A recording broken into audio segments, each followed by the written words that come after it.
for you to introduce yourself in 1 minute? Hey, Jeremy. Thanks for having me. It's so great to be here.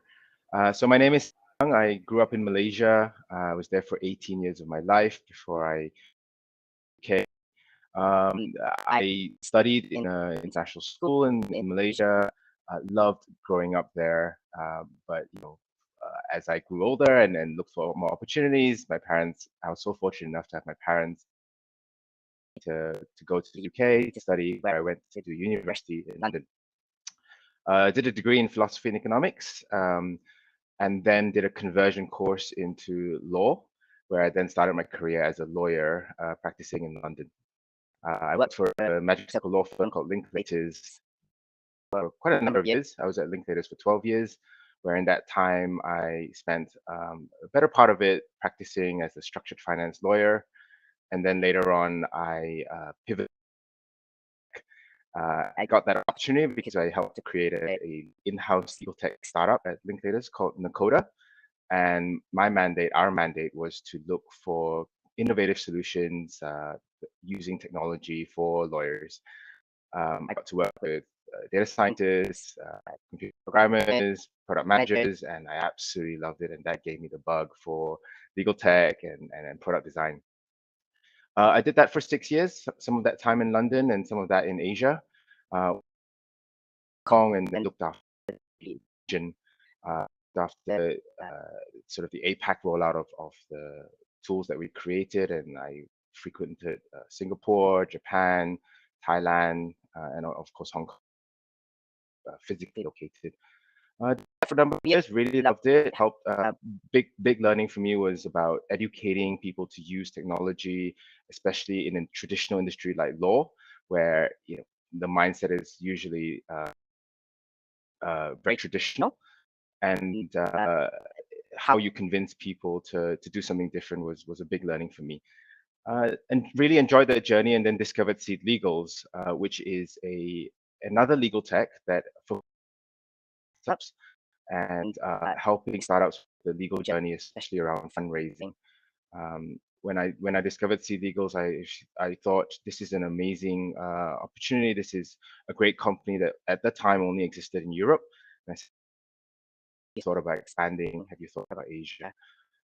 And fast forward, we sort of explored all of this and landed in Singapore, where I joined the company and helped to bring the technology and the service into Asia, into Southeast Asia. Now head up SeedLegals in APAC. We have offices in Singapore and Hong Kong, and we're now very excited to help startups across the region get going with their legals. Amazing. And what was it like growing up in Malaysia until 18? It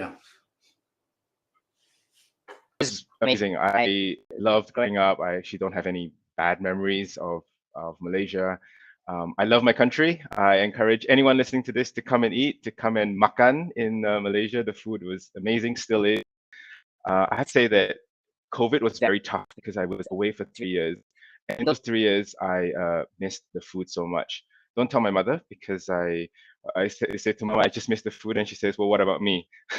But honestly, has that joy. And I also think that there's a communal spirit about Malaysians, very welcoming, very friendly, and that was a big part of shaping who I am, and I think there's this curiosity about other people and wanting to get to know others and to welcome them into your home, welcome them into your lives. What I discovered leaving Malaysia is country you're in, which city you're in, you discover another Malaysian and immediately create a bond. And I think that comes from that, from what it's like growing up in Malaysia, where there's such a melting pot of culture, different races, different backgrounds kind of coming together. I think also one thing that's different about my education in Malaysia is that for those of us who are fortunate enough to have the ability to go abroad, we were encouraged to go. I think that's partly due to the geopolitical situation in Malaysia, the opportunities.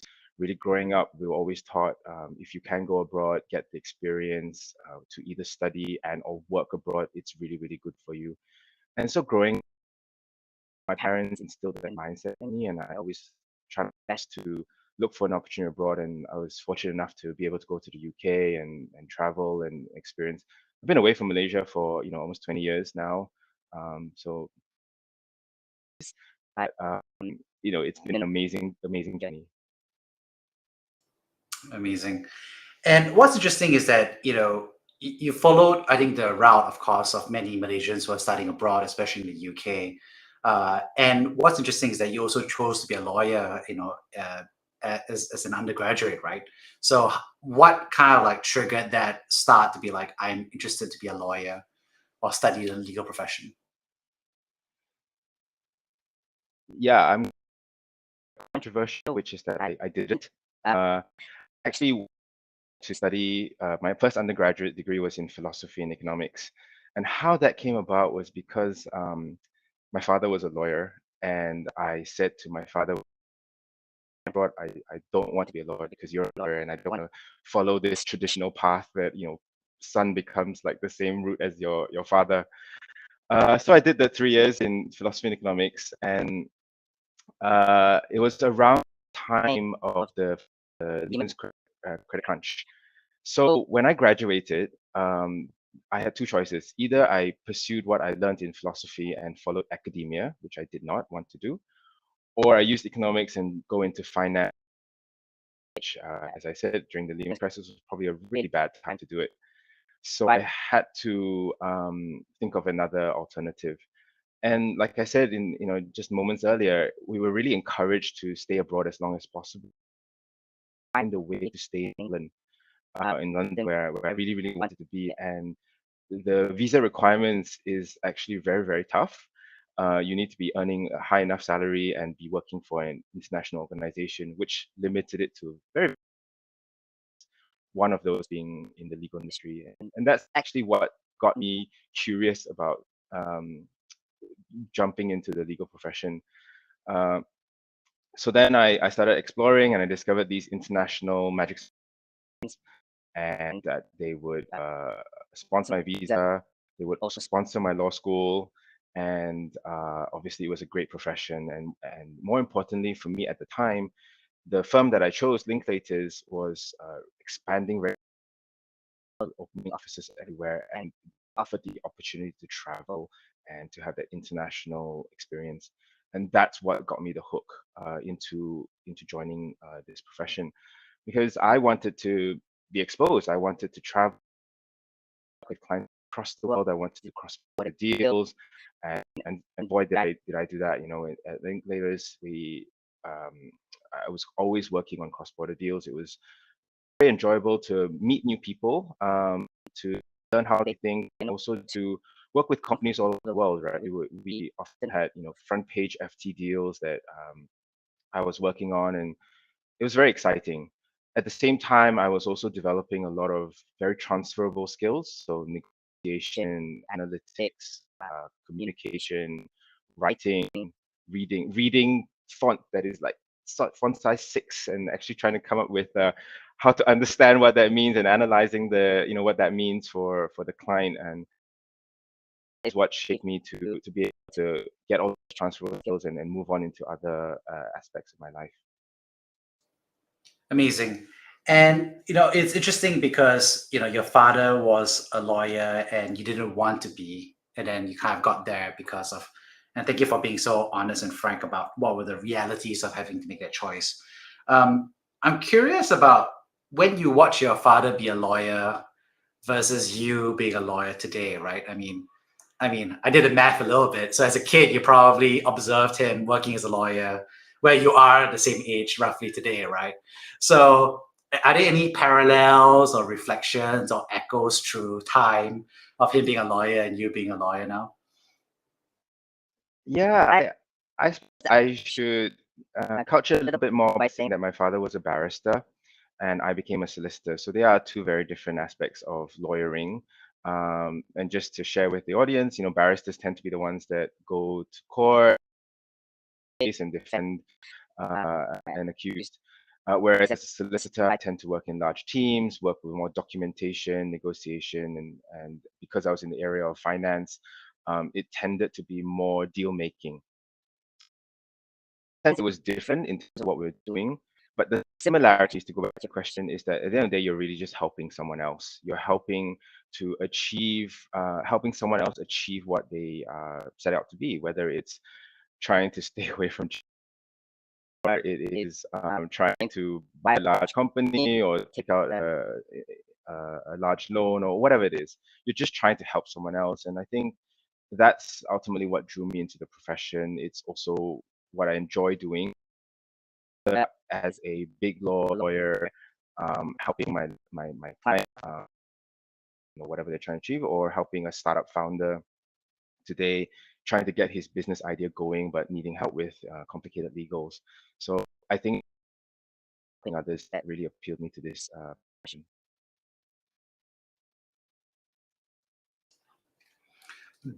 Do you, if you had a family of your own, would you also tell your child to be a lawyer one day?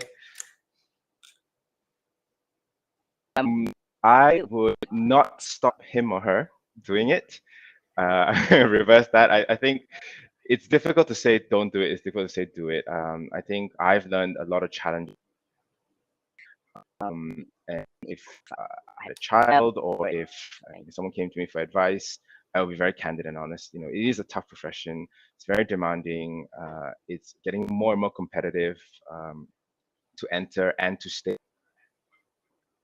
Gone are the days where you work and climb the profession 6 to 8 years, you make a partner, and then you sort of sit back and maybe play golf and bring clients in. That doesn't exist anymore. When I look at my peers and those above me in the profession, they work extremely hard. There's extremely high pressures, and it's challenging. I think a lot comes down to the kind of person you are and what you're trying to achieve. If you thrive on that sort of pressure, if you thrive on that sort of deal making and trying to come to some creative solution, then yes, I think this is a great profession for you. As I said earlier, no matter what happens, you will still get a lot of transferable skills and set up for a really good transition into whatever other profession you choose to be, whether you are going into a startup like I did, or you're going to start a small business, or you're going to pivot into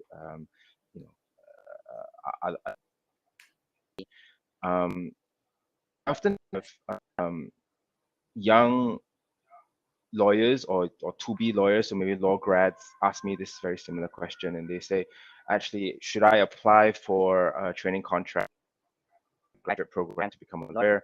Should I have a training contract? Should I even take it up? Should I finish those 2 years? And often the answer is yes, you should try. Because if you don't try, you don't know. Of life, and it's going to be a great experience for you. You're young. I'm still young. I'm still learning. And I think that there's no such thing as bad experience. So I don't discourage people from the law profession. I think you just go in. And what's interesting is that, you did enter the legal profession with both eyes open, and you did put in just a couple of years of life, and eventually transition towards more of the technology side of the business, right? In terms of like working in startups, looking at legal tech. So could you explain how that transition happened, I think, from the partnership approach to more of a technology approach?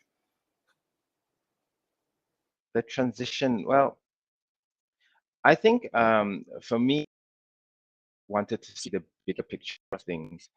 And whilst I have said really good things about the legal profession, at the end of the day, it's one aspect of running a business, one aspect of developing a technology business.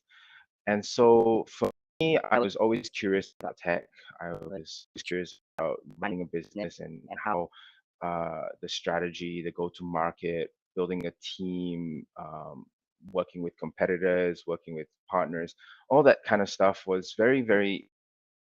And as a lawyer, you see a part of it, but you don't see the weeds of it.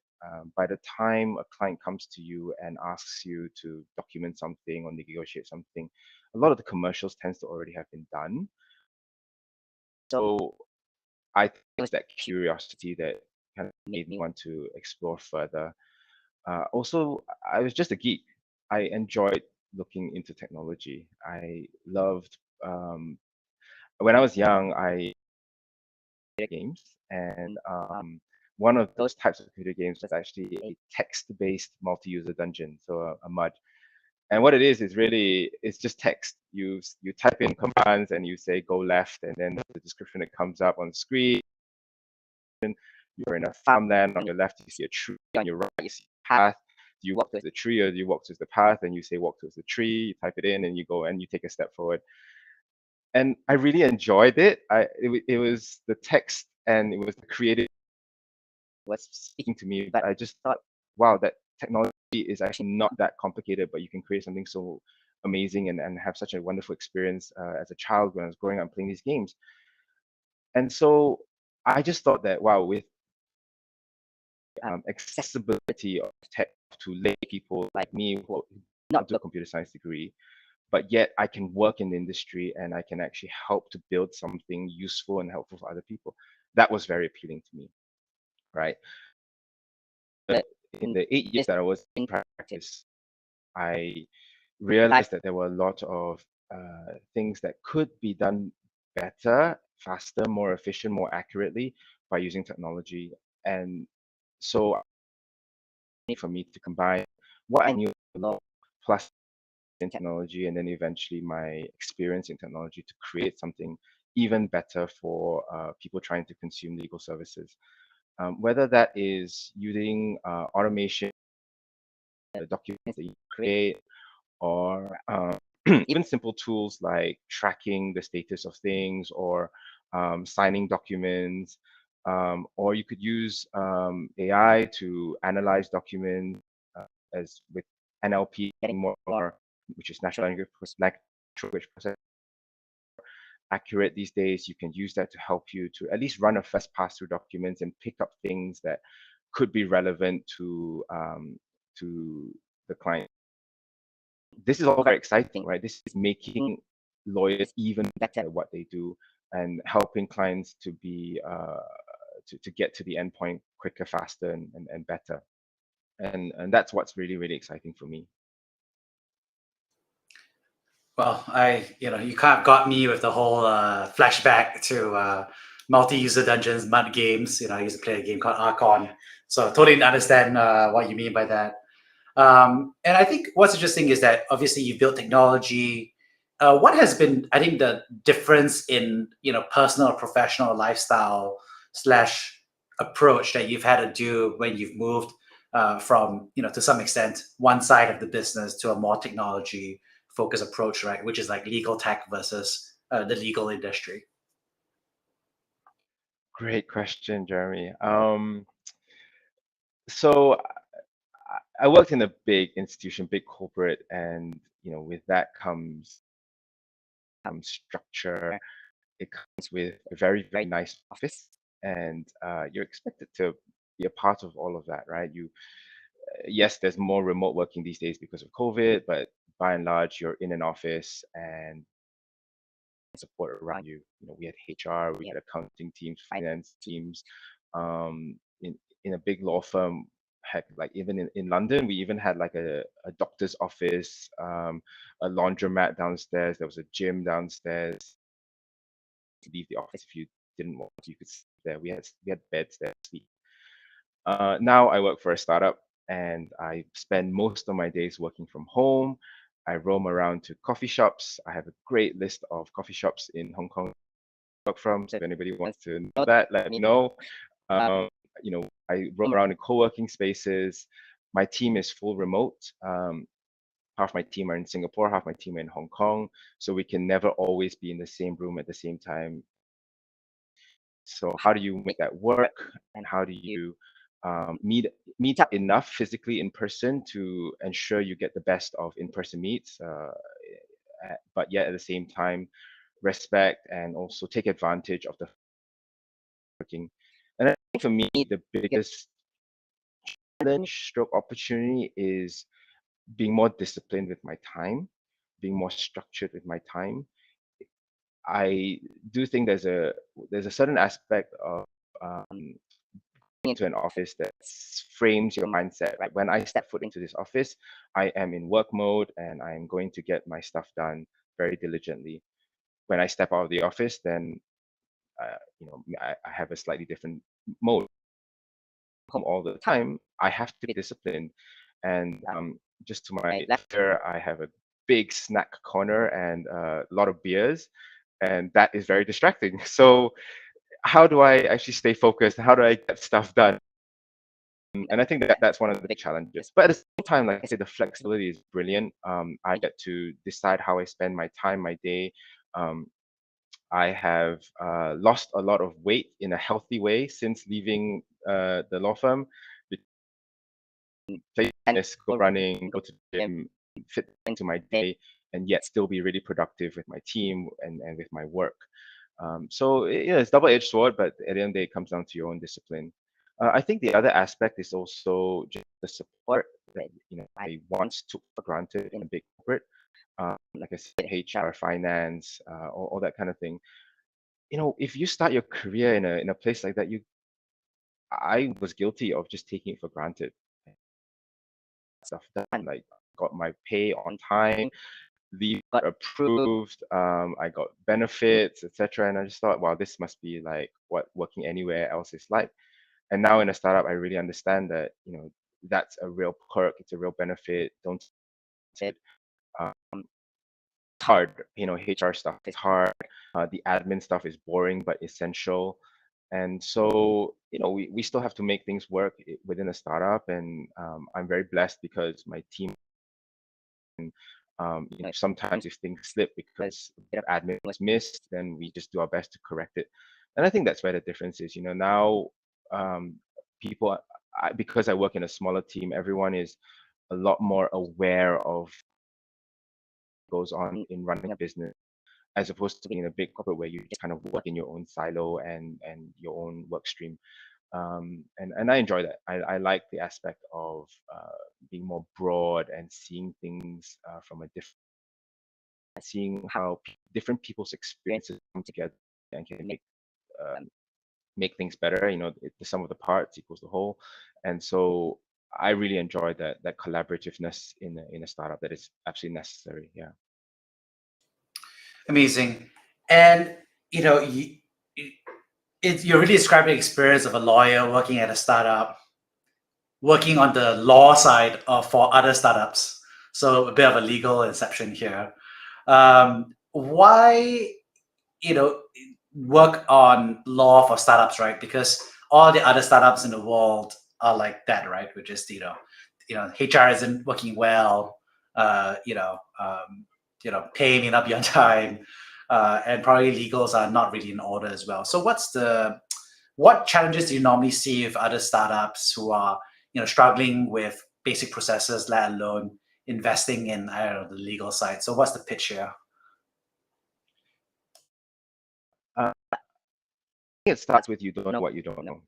And the legal side of things tends to be very opaque, very inaccessible. If you try and go online and Google, what do I need to know as a startup founder?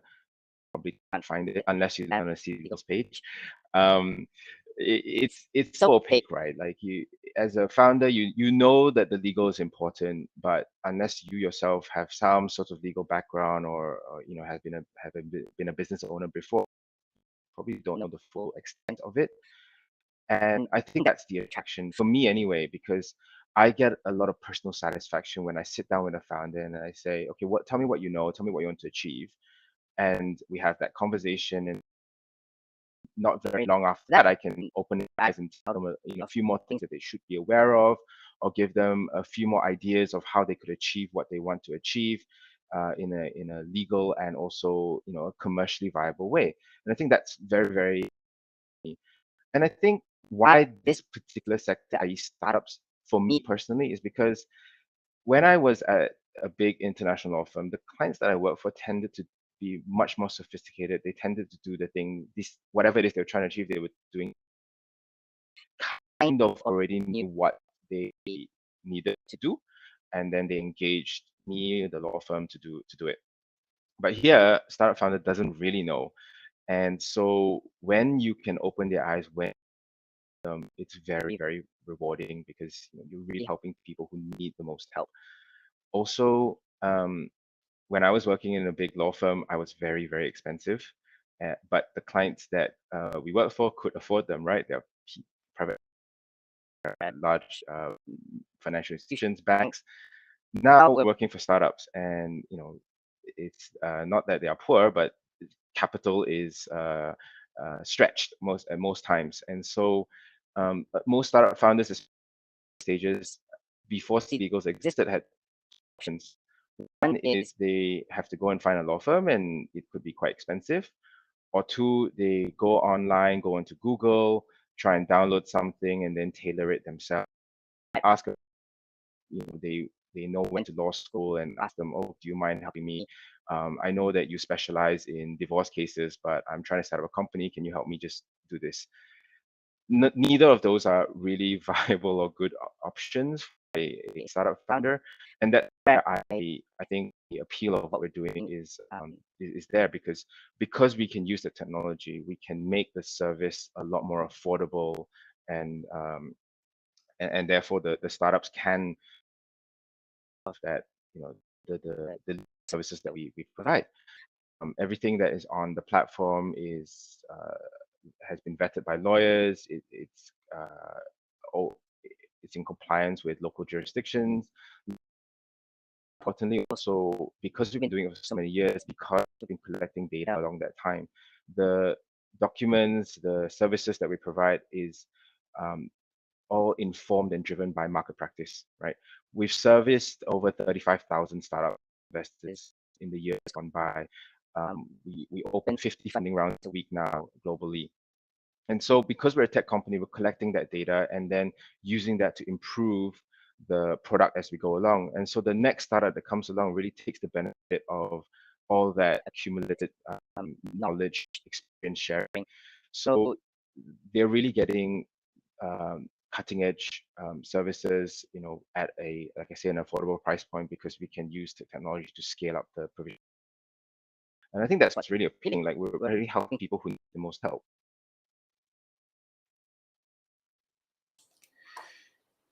And that's obviously better for founders who are making do with online templates. In some ways you're cheaper than the cost of damages of getting it wrong, or an actual lawyer. And in some ways you're faster, right? Because you're using technology here. It's just that it feels like there's a lot of legal tech startups kind of like going after it, right? So there's like Carter going after some aspects of it. I think the US is a whole bunch of so obviously we haven't seen that to the same extent in Asia Pac and Southeast Asia. What do you think about that? Is it because the market's too fragmented, or is the market is behind in terms of adoption? How do you think about that? So I think we certainly differentiate ourselves from some of the other legal tech players in the market. We are not a document template provider. We actually take a founder through the entire life cycle, say a fundraising, from the moment you set up your cap table to creating your term sheet, your signing your subscription, doing afterwards. And along the way, we're providing services to help the founder through that negotiation. We're explaining to them what the terms mean. We're giving them data and benchmarking against the market to say, actually, this term is X days, or X%. And so I think that's where the differentiation comes in, where it's not just the document itself being provided. Why Asia? I think there are attempts to come into the market. You're right. There's a lot of fragmentation here. Each ASEAN country, each Southeast Asian country has their own laws, their own customs, market practices, language. These are challenges that we also face coming into this market. But I think we have to start somewhere. And when we were coming up with the business plan, it was a no-brainer. Start in Singapore, because of one, Singapore has the common law system, which is similar to the UK. It means that the transferability, the interoperability of the platform it's a lot easier to localize. Also, English language, similar reasons. But also, for a hub for startups, Singapore is a hub for startups, right? Doesn't really matter whether the startup is in Indonesia, in Vietnam, in Cambodia. They're somehow or other, if the startup's really going to scale, they're going to look towards Singapore, whether as a regional hub or as a place for investment for fundraising. We often see that startups in other parts of Southeast Asia will come to Singapore and incorporate their holding companies. Many can be taken through that Singaporean holding company. And that's why the strategy we chose, right? We see that as long as we're here where the investors are, the startups will also come. And as long as we're Singapore law compliant, as in the services right, that will appeal to the startups and investors. So that's part of the strategy for us. Longer term, yeah, expansion is definitely on the cards. We're looking at the neighboring countries where there are a lot of startups and seeing how we can there as well. Yeah. Great. And kind of coming to the last chapter here, could you share with us a time that you have been brave personally? I think to mine for is making this choice to jump from big law to startup. It was a 2-year journey for me to explore leaving big law. Like I said, there's a lot of creature comforts, a lot of certainty that you get by being in a big corporate and the path that is set out for you. Now, of course, it's challenging, it's competitive, and you still have to be good at what you do. But if you are and you're hardworking, you can get to the top of that ladder within a corporate. And without sounding too arrogant, like I think that was available to me, right? If I continued to plow away, I think I could have made something of myself within that journey. So to then and go into something as challenging, as uncertain as going into a startup was a big decision for me, and it took a while for me to figure out for me which is the right startup for me, what I actually want to achieve within the startup, and what do I want to do beyond that. And I think that's where a lot of self-reflection, a lot of deep discussions with with my mentors. For anyone kind of going through something like this, I also highly recommend going and seeking a coach where you can have someone who can challenge you and ask you the deep questions. What are your goals? What are the foresee? Really force you to think deep. And I think it was terrifying, right? To think, oh my gosh, I'm going to leave all of this behind. Also, I got a really good paycheck, and for I could expect that to keep increasing as well. So to give all of that is scary, but for me, I think I've described some of the reasons that I left and went to find a different path. But for me, it's also I'm just very curious. Like for me, I think the decision came down to if I don't give this a shot, and I fast forward 10, 20 years from now, and I look back and I say, Hsiang, you had that option, 20 years ago, and you didn't take it. What would I say to myself? And I think that would be a pang of regret. And so when that realization came to me, I just thought, heck, I've got to do it now. If I don't try, I will, even if I don't get to the outcome that I thought I would get to. So notice I didn't say fail, because I don't think you can actually fail in this. If I don't get to that outcome that I thought I would get to, I will get to a different outcome, and be a great outcome, because I would have had all the experience that I had down this journey. I would learn new things, meet lots of new people, be exposed to new industries, be exposed to different ways of thinking, different can only set me up for more success in the future, right? So when I frame it that way, the decision became a lot less scary. And it also, I think the fear of me regretting, like I said, 20 years from now was what really drove me in the end. And so decision, because it would have been much tougher to just stay and regret it later on. I think that another big part of it is also just understanding the exposure and experience that you can get from this, right? Like now I get to work with my team of people who are experts in marketing, in sales, in customer support. And these are things that as a traditional lawyer, I just really wouldn't get exposed to. Within the first 6 months of me joining SeedLegals and working with my marketing team, SEO, PPC, all these acronyms that sort of jump at you, and I was like, wow, this is another world of marketing, of optimization that I never even thought I would come across as a lawyer. To learn new things. And then, you're working in a tech company and you learn about tech sprints and how to do things in an agile manner. You learn how GitHub works and what sits behind the front end of and how the back end and the front end can interoperate.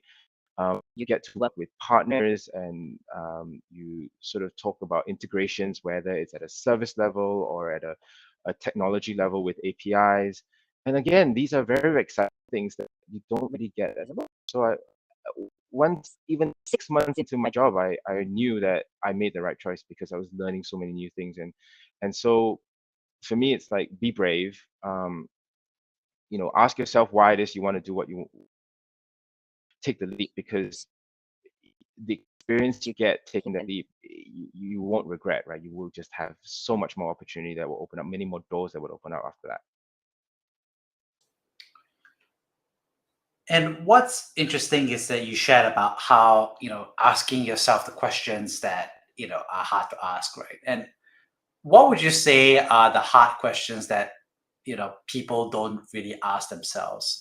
Could you share a flavor or examples of those questions so that people can reflect on them, after this podcast? Sure. I think given this is an Asian audience, I think the first big question is always about money. I'm not going to lie, as a lawyer, a paycheck. And the first question that people ask me is, and I ask myself is, oh, can you afford to take a pay cut? Well, first of all, if you're earning a lot of money and you take a pay cut from a lot of money, you still earn a decent amount of money.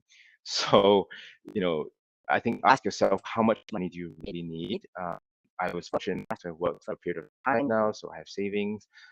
And so you have to also be sensible, practical, map it out for yourself. Lawyers are not traditionally known to be good at financial tools, using Excel and modeling all that out. If you are one of those, then I recommend that you find a friend to help you model it out, and you will see that you don't actually have money to live, especially while you're in the earlier decades of your life. And if you want to achieve the things that I said I wanted to achieve, then maybe see this as an investment. And for me, one of the other things that I was 2 years of asking myself, do I make this kind of jump? I thought about doing an MBA. Two things about the MBA and why I didn't do it was, one, it's very, very expensive, and I couldn't tell myself, I couldn't convince myself